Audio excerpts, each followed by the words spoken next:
Hello, hello! Newman282 here, and welcome back to the ever-growing world of my Digimon headcanons and what-ifs. Today we're diving into the lore of Digimon Survive. The world of Digimon Survive is so different than Adventure in many ways, but also so similar. I wanted them to collide for this though, so I decided to design individual crests for these characters that would alter their Evo lines.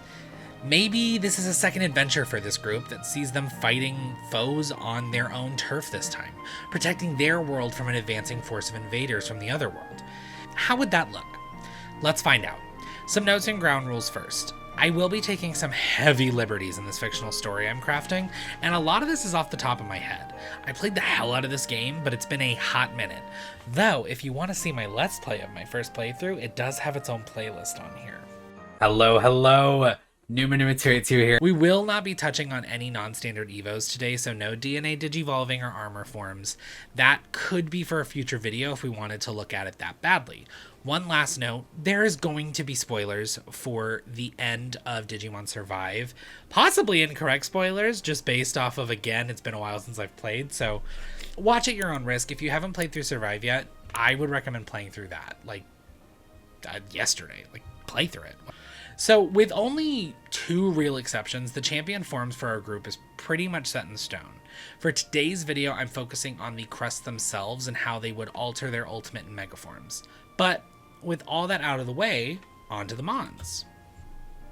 Similar to our O2 crest video, our first survivor will be our only non-homebrewed crest bearer. Takuma and Agumon have so much say in the story and how it turns out. Takuma would, in theory then, wield the crest of Destiny, or Fate depending on who you ask.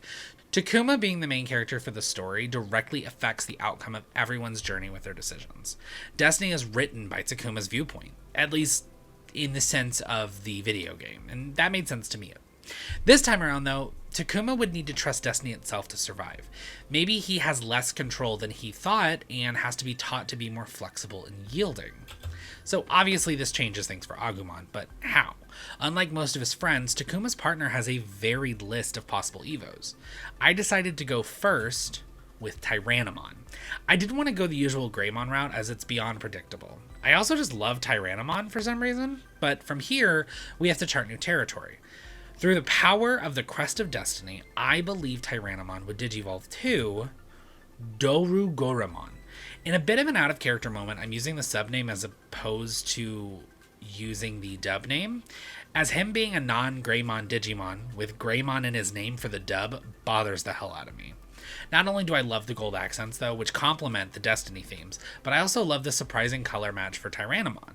From there, Tyrannomon will digivolve one last time to Examon.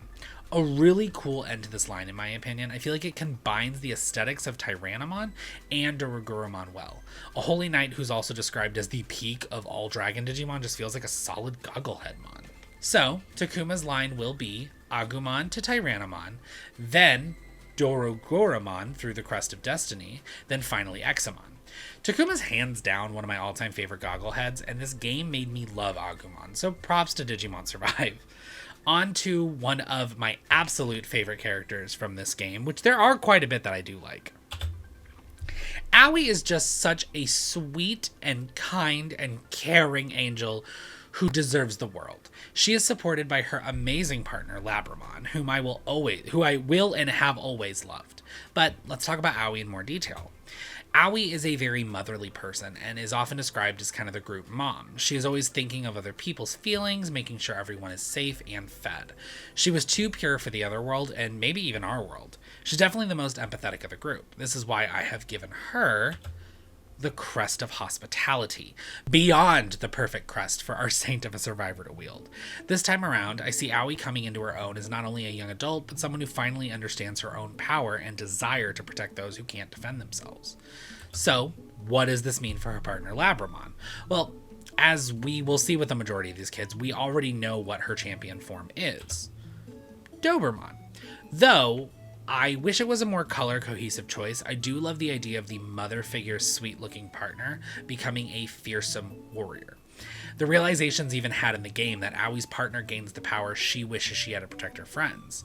From there though, I believe using the Crest of Hospitality, Dobermon would digivolve to Angelicamon. Honestly, it's only our second character, and it still took way too long to get to a recolor. Yeah. This recolor of Angelicamon was exactly what I envisioned for Aoi as her power grew. Obviously, Angelica is a feminine name that means angelic, so it felt like taking Doberman in the holier route would solidify her spot as the group's protector. Our group mom has one more step to take, though. In a fearsome battle, Aoi steps up to protect a small Digimon or maybe even a child, and in this moment of true heroism, her partner bursts forward into her final form, digivolving to Mothermon. This recolor of Babamon is Labramon's final form and a surprisingly fierce opponent. I really love the idea of this Mon being a gentle-looking being and creature with a hidden power within. There's nothing more powerful than a mother protecting her kin. A note I wanted to brag about is I did replace the Crest of Light on her necklace with the Crest of Hospitality, which was weirdly a nightmare for me and shows just major proof that I am not a graphic designer. Aoi's partner goes on quite the journey this time around. Labramon will digivolve into Doberman, then, with the Crest of Hospitality, will become Angelicamon, and then finally Mothermon. For every serious figure, we have to have someone around to bring levity to a situation, though. So, with moving on from the mother of the group, let's move on to the group's jester. Enter Minoru and his swift partner Falcomon, the best version of Falcomon, by the way. I'm not going to go on my rant about purple Falcomon, but whatever. Again, Minoru is a joker who tries to find light in any situation or environment. His most notable story from the original game, however, is one of a more serious tone. He loses faith in his partner Falcomon and begins to develop a suspicion in him. He does eventually overcome this, but I think it's an important flaw in his character. With that said, I wanted his crest to be the crest of loyalty. On this journey, maybe Falcomon reveals he still holds some resentment towards Minoru for his lack of faith and trust in him their last go-around. It's up to Minoru to make it up to Falcomon and show him that loyalty is what matters most. Falcomon himself will go under a transformation as this newfound faith in his partner is discovered. As he did before, he will first digivolve to Diatrimon. Such a cool bird and dino design. Throughout Digimon Survive, this Mon became a fast favorite in my party, even coming to play after ultimates were unlocked. Now, how does this crest come into play here? Well, I think Falcomon would have a crisis of faith in his partner Minoru, but when Minoru takes an attack meant for Falcomon and nearly dies, his crest of loyalty will activate, allowing Diatrimon to digivolve to Sinduramon. Okay, he may look a tad goofy, but he's a guilty pleasure Mon of mine. I was playing with the concept of chickens being the closest relatives to the dinosaurs, so it felt like a perfect fit for its ultimate form. But in this story that I'm creating, during a particularly tough fight, Minoru's admiration for his partner will burn bright. His cheers will make Sinduramon feel like a superhero as he gets one last power boost digivolving to Ravemon. His final form will truly resemble the heroes from Minoru's comic books. I considered doing a recolor, but Ravemon has a color palette that weirdly meshes well with Sinduramon. Minoru's relationship with his partner will thrive in their newest journey, as Falcomon digivolves first to Diatrimon, then, using the Crest of Loyalty, to Sinduramon, and lastly to Ravemon. Such a solid line in my opinion, but let's talk about one of the more disliked survivors. Okay, Ryo does have his redeeming qualities, and he also gets a bit of a redemption arc in your second playthrough, so I wouldn't call him a true lost cause. His partner Kunamon is also just so precious. And that being said, Ryo is cowardly and frankly selfish in the original story, and I believe he'd still have much more to learn and grow from, which is why I have given him the Crest of Selflessness. I think Ryo will kind of struggle being a member of a real team and trying to think of others for once.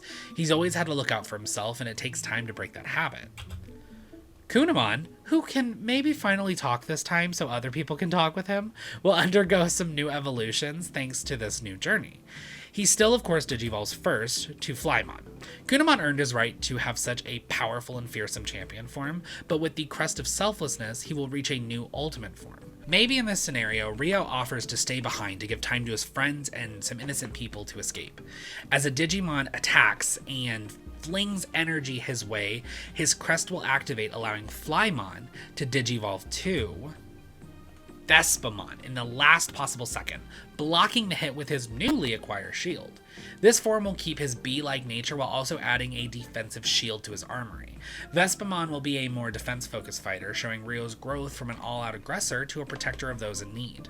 In a major battle, Ryo will show his own strength, bringing a baseball bat into the fray to help fend off some smaller Digimon like Algomon or Caramon, whoever we choose for this. Fighting alongside his once selfish and cowardly partner will give Vespamon the final push he needs to digivolve to Tiger Vespamon, a true powerhouse to help fend off a large enemy in the invasion. This marks a perfect end to this bee-themed line. This leaves Ryo with the following partner line. Kunamon digivolves first to Flymon, then, with the crest of selflessness, Vespamon, and then finally Tiger Vespamon. Ryo, like another character, needs a redemption arc, like a true one. But more on that other character in a bit. For now, we're going to talk about another solid fave character of mine. Saki, an absolute angel, too good for this world, same as Aoi, maybe more, and her amazing partner Floramon. These two are up next. Saki, though optimistic and bright, is one of our saddest cases in Survive. She is revealed to have an unspecified illness that greatly shortens her lifespan. I think even though she has come to terms with her illness, that her biggest struggle is helping her friends and family understand what the reality of her situation is. So, I've given her the Crest of Acceptance. Is this a dark and kind of sad story beat? Yeah, absolutely. But Survive wasn't exactly lighthearted and cheerful. I wanted to keep that tone, at least in certain beats, but it's not all bad, I promise. We're going somewhere with this. Floramon gets some new digs with our newfound crest, so let's dive into that before I start crying thinking about Saki. As she did once before, she will digivolve to Vegemon. I did love the theme of having the sweet girl get the kind of ugly but powerful partner, but I think it's time for something to change. While in a fight, Saki grows weak and collapses. Vegemon decides she must be the strong one for both of them. Oddly enough, Vegemon finally accepting that Saki is not well activates her and Saki's Crest of Acceptance, which allows Vegemon to digivolve to Lilamon. Beauty has once again reached Saki and her partner. I really like the idea of having her crest activate for Vegemon as opposed to Saki herself, as I think it would show that the crests are not just indicative of the survivor, but also their partner. Things take a turn after this battle, though. With Saki needing to be hospitalized, she is essentially benched for a time. As the enemy learns of this, they swarm the hospital where the group is fending them off as best they can.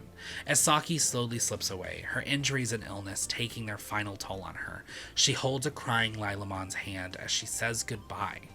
Lilamon, wishing greatly to be able to take this pain from her partner, feels a power within her that activates her final evolution as she digivolves to Lotusmon. This Mon, being one known for helping cure illness and suffering, uses her newfound magic to bring Saki back from the brink.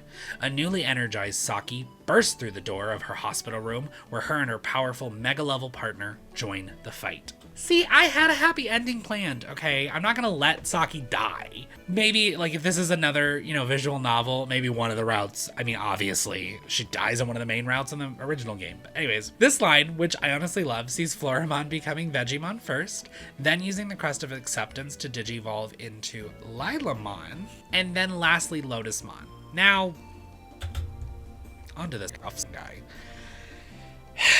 Shuji, the man that you aren't.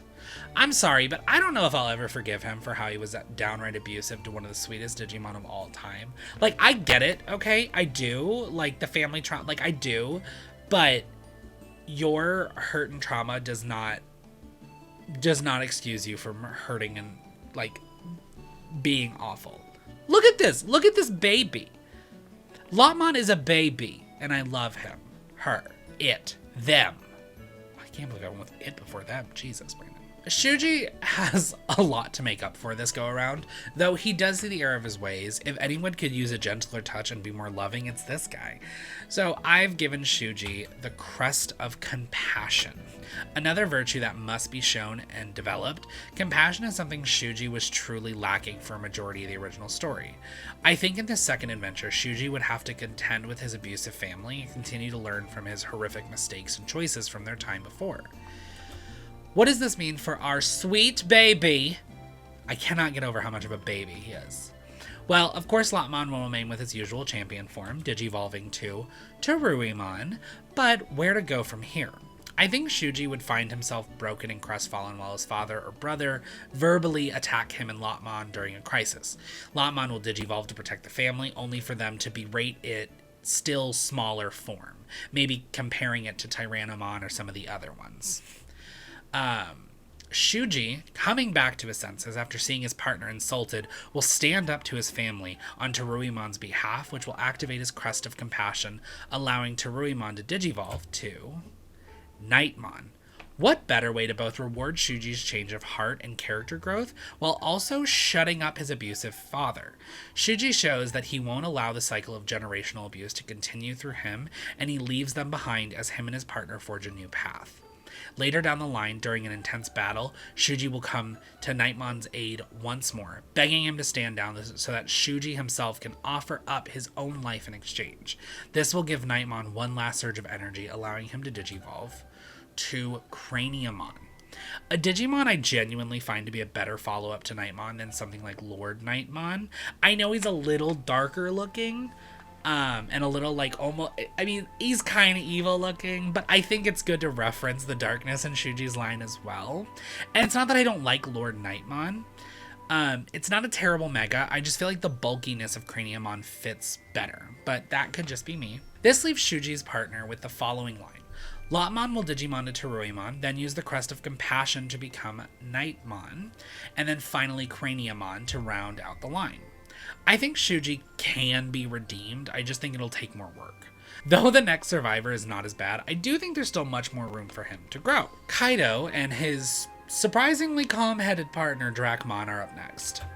So obviously we know Kaido plays the role of overprotective brother, and I don't think that would necessarily subside after the events of the first story. If anything, they may grow stronger.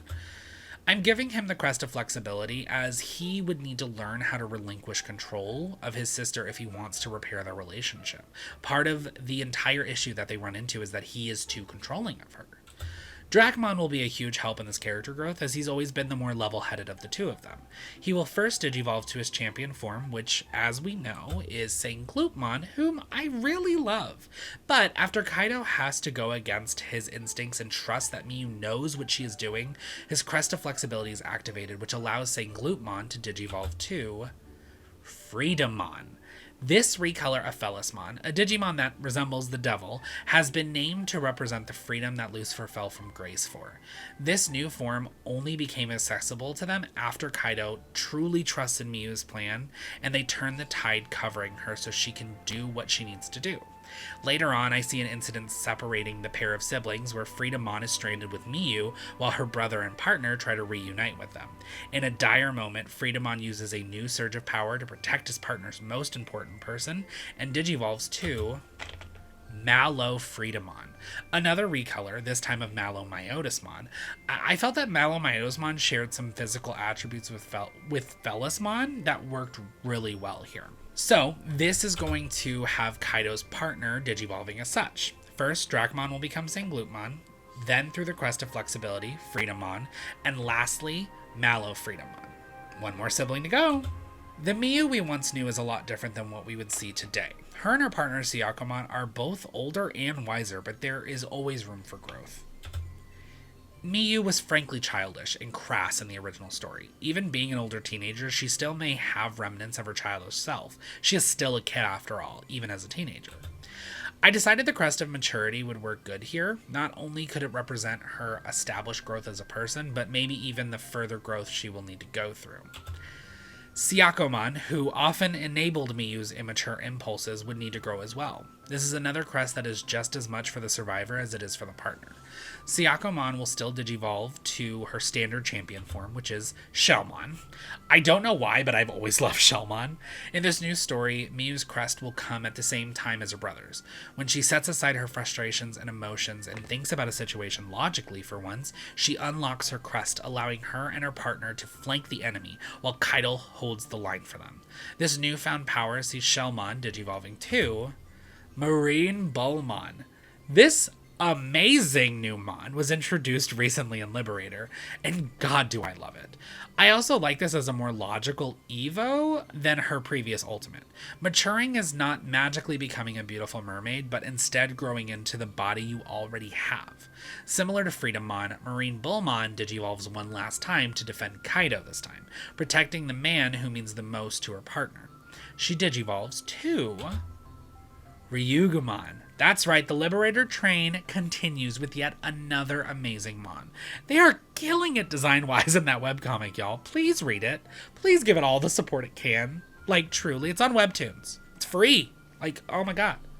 Anyways, Siakomon will first digivolve to Shellmon, then to Marine Bullmon with the Crest of Maturity, and then end on her new Megaform Ryugumon. Only 2 more to go, and these ones are gonna be a tad different. So we know Haru in a couple different contexts. When we're first introduced to him, we see him as a child with his sister Miyuki, and he is partnered with the kind and friendly Gabumon. Then, it's later revealed that the older professor who was sent to the other world with the kids is actually an adult Haru battling with amnesia. His partner had grown naturally to a Garurumon in the wilds, which remains its standard form moving forward.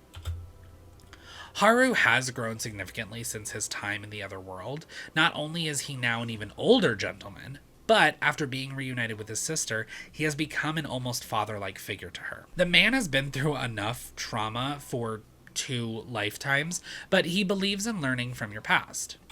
This makes him the perfect candidate for the Crest of Memorial.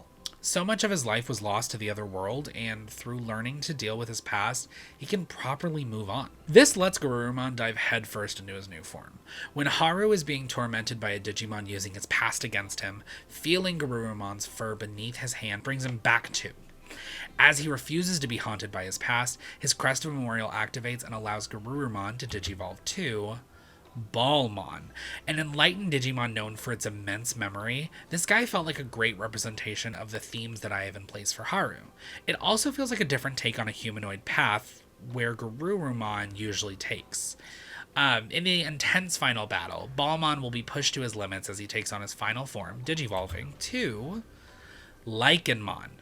This recolor of Duffmon, which this time will not represent a leopard, is a combination of Garurumon and Balmon's colors. I really wanted to continue the humanoid-like line, unlike the usual path that's taken to Metal Garurumon. Haru's partner comes into his own once more as he digivolves, using the Crest of Memorial from Garurumon to Balmon, and then from Balmon to Lycanmon.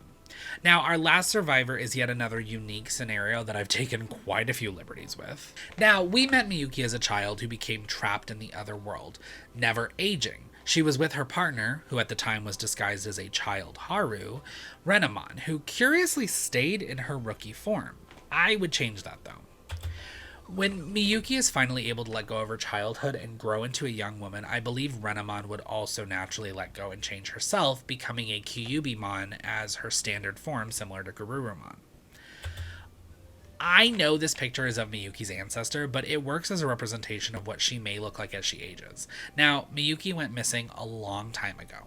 Being brought back to the world years later had to be a huge shock for her.